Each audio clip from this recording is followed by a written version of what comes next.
Welcome back to the professional Roughstock. It's the battle in the Bayou where we've already crowned a bareback riding champion, Clint Cannon, and a bull riding champion, Willis Charles Clare. It's time for the saddle bronc riding, and Kelly Timberman has got a favorite. We got a matchup that I'm really excited about in the saddle bronc riding, a horse called Pretty Boy. This horse has been unridden for the last 10 outs, and Louis Brunson has this horse today in the Final Four. Coming in, Louis been hot, but I tell you what, this horse bucks hard, straight down the pin, no dirties, just bucks. And a lot of cowboys have a hard time riding because he's just a super athlete. We'll see if Louis Brunson's got what it takes today. Our Final Four saddle bronc riders are Court Shear with that 85, J.J. Elsher an 80, Louis Brunson with that 76, and Cody DeMoss with a 74. So here's the matchup that Kelly was talking about. Pretty Boy, the horse that is unridden. Louis Brunson, he's got some catching up to do, but this is the horse to do it. This horse bucks, too. I remember him at the National Finals last year. Things are going to have to go right for him to get this going, Spud. Well, you got to get a good start, and he had a fairly good one, I thought. Nice. You know, he just rolls around the post, and I don't know that it didn't mess him up right there. It all happened so quick. See here? It didn't even hit him, but if he's even looking at it, nothing went right after that horse's front feet hit the ground. Hawkeye, when you watch this, he's just got so much drop and so much power, he just drags you out over that. Well, and then when his feet come behind him and come out at the wrong time, all of his weight went forward, upper weight, and you can't give a horse like that an advantage with your weight up front. Man, that is horsepower in its truest sense right there. So here is the in-house favorite, Cody DeMoss. He has drawn the horse called Ned Pepper. Hey, I was talking to Cody earlier tonight. He told me that he'd been on this horse before. He said he had a tough time getting to the whistle on him. Horse really kind of got some change up. So here we go. We're kicked off in pretty good shape right here. But look at the change up. Boy, he's having troubles. Just not coming together right there. You know, the horse really had a lot of buck to him. Kelly, what are you seeing down there? He's coming across there, and as he was bucking, he was changing leads, jumping back and forth. You can see the lead change in the front end when that horse's feet hit one way and then hit the other way.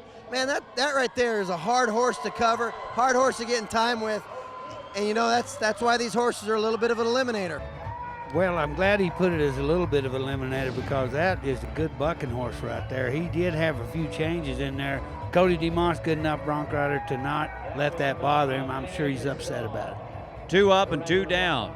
As we go to J.J. Elsher, the man who won Roanoke this year on the PRS Tour, he has drawn East Coast Otis from Smith Pro Rodeo. You know, the thing I like about JJ is he's been consistent all year. I think he's been riding broncs really good, Hawkeye. You've seen it. And look at this, good mark out hump. Boy, and Otis has got something to him. I mean, he does. Upper body was great. Legs were moving, aggressive. Everything looked good on this one. He's no stumbling drunk now. Otis now is a high-performance athlete. Well, you see the right foot come out a little bit before the left one did. Body position didn't change. A little bit behind, but look at him. He's still trying to spur this. Now he's catching up. Looks a lot smoother. Well, it is the first qualified ride in the Wrangler Final Four round, and in the super slow motion right here, the stumble ain't going to affect him much. He gathers him back up. He finishes strong, and the scores are coming in. It's an 80-point ride for J.J. Elsher. He'll total 160 on a pair of rides here in Gonzales. Now to Court Shear, the final man to go. All he needs is a 75.5 to take the lead away. The Nebraska man is on Bluetooth, a Pickett Pro Rodeo. You know, the thing about Court is that I like watching him. He's got really fast feet, as you've seen all along here, Hawkeye. He's fun to watch. One of my favorites. Yeah, mine too. Turns those toes out. I mean, makes a really good aggressive ride here.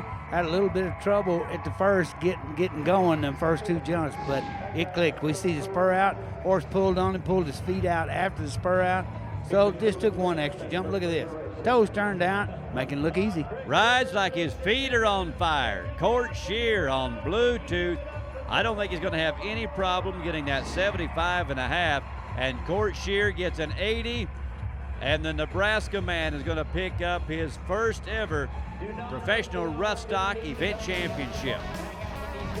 So to update our season saddle bronc leaders with his win, Court Shear moves from 8th up to the 3rd spot, and J.J. Elsher moves right behind him. Eric Wolford and Louis Brunson move down a spot, but stay in the top 10. Time to find out who made the Kershaw cut in tonight's Cutting Edge Performance Highlights, presented by Kershaw Knives. In bareback riding, it doesn't get much better than Win Rattler's 83-point ride on R.D. Mercer. He won tonight's ride, but finished second in the average to event champion Clint Cannon. In bull riding, we're giving props to the bulls, but Bobby Welsh's effort on Elvis was worth watching. He went 5.8 seconds before Elvis left the building without Bobby on board. And in saddle bronc riding, what a show for Court Shear. He wins the average and the title, his first of the season, and that puts him in contention for the World Finals later this year. Each rider wins a Trace Rio silver buckle, a pair of Rocky boots, a custom Kershaw knife, and a nice paycheck as well. We invite you to be a part of the Roughstock revolution by joining our PRS Fan Nation on Facebook and Twitter to keep up with the latest on what's happening.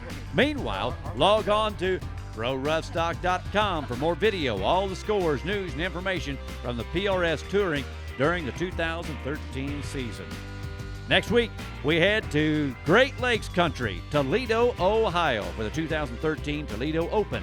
For Spud Whitman, Hawkeye Henson, Kelly Timberman, I'm Justin McKee. See you next time.